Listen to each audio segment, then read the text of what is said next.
Hello everyone, this is Sadat from Arcanine Game Studios. Today I will be continuing where I left off in the previous tutorial and show you guys how to make a simple yet possible shader for texturing your terrain.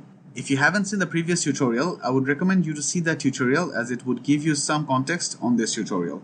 Now as always, I will link to the source codes in the description below, and if you find these tutorials helpful, please feel free to like and subscribe to the channel. Also, I would love it if you guys left your feedback in the comment below. So moving on, the first thing I want to show you guys is a little tweak in the terrain generator. Now if you notice from the previous video, this terrain looks a lot more smooth and natural. This is because of these few lines of code. So the first thing we need to do is add an export variable called the height bias. I added a setter to it as before. Now we'll move on to the vertices generation function. Here we change the height value from the height map by multiplying the noise with the height bias and multiplying the height value with itself to create a quadratic curve, and then we multiply the height to it. Now the reason we chose quadratic curve is that it seems more natural as it emulates the behavior of natural terrain more closely. And that is it. You can play around with the height bias, but I prefer using a bias of 1.65, which in my opinion gives a pretty good and natural looking terrain, but you can play with it as much as you want. Now, if you guys feel that a more detailed and math-oriented tutorial would be good, please let me know in the comments below and I will try to make that happen as well. So now that the tweak is done, let us move on to the shader. I have taken the liberty of cleaning up the previously added shader code for making it easy to explain and for you to understand. I will go through the shader in the execution order first, then give some information regarding the principles so that you can tweak it as you need. Now the first thing that we need to look at is the vertex processor function. It is the simplest of all. Here what we do is we take the height value of the vertex before Godot performs transforms to it with the worldview projection matrix and the normal's y value for the slope. We're storing these values in the varying variable declarations. These variables are passed along the different processor functions and are useful for passing data from the vertex function to the fragment function. So now that we're done with the vertex function, let's look at the fragment function. Now, once we are in the fragment function, we need to define three different color values for the shader.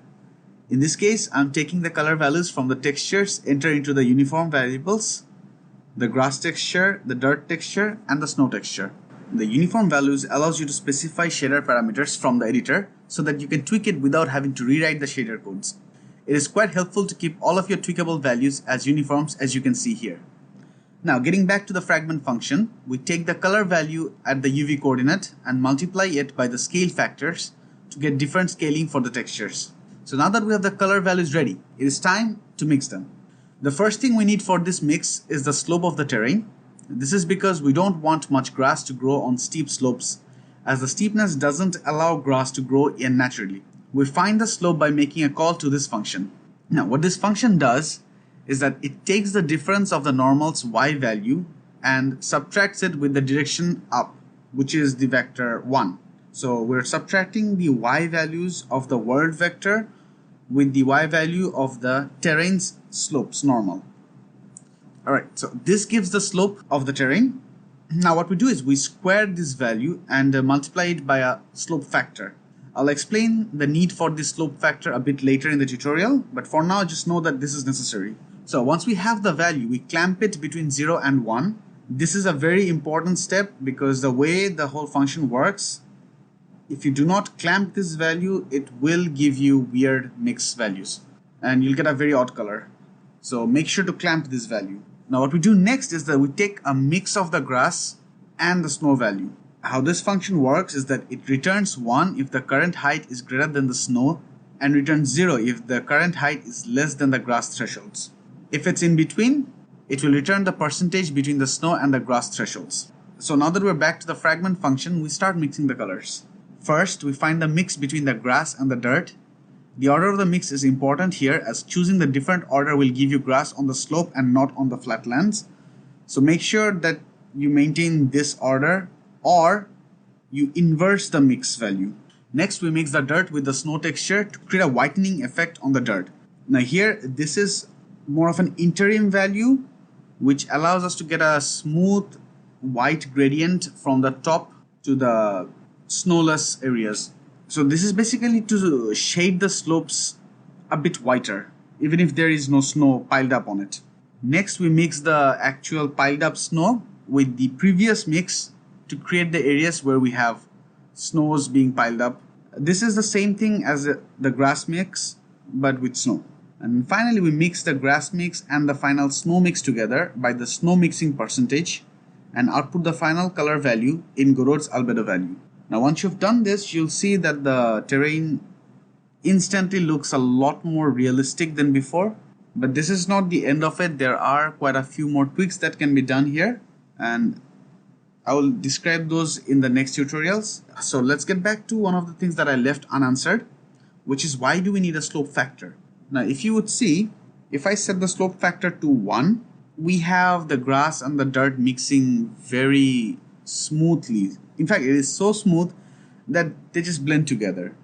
The more we apply the slope factor, the difference is amplified. So what we're doing here is we're actually amplifying the difference between the slope and the flat land. This also allows you to get more barren land texture or less barren land texture. And by using this value, if you look at the edges very carefully, you'll notice that the edges have a nice smooth mix between them.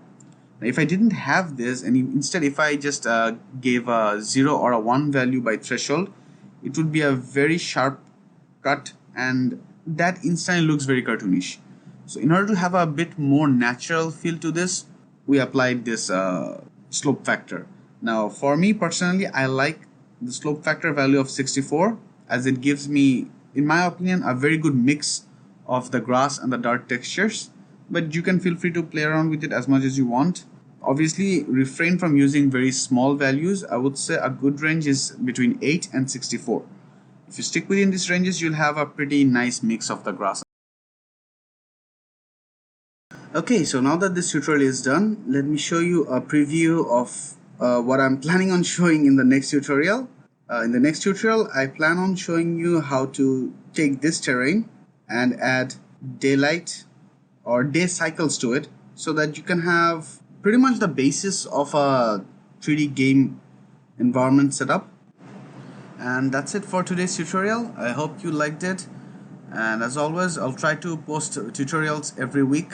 And if you do have any comments or suggestions, please feel free to write it in the comments below, and I'll try to improve this tutorial according to your suggestions. Thank you.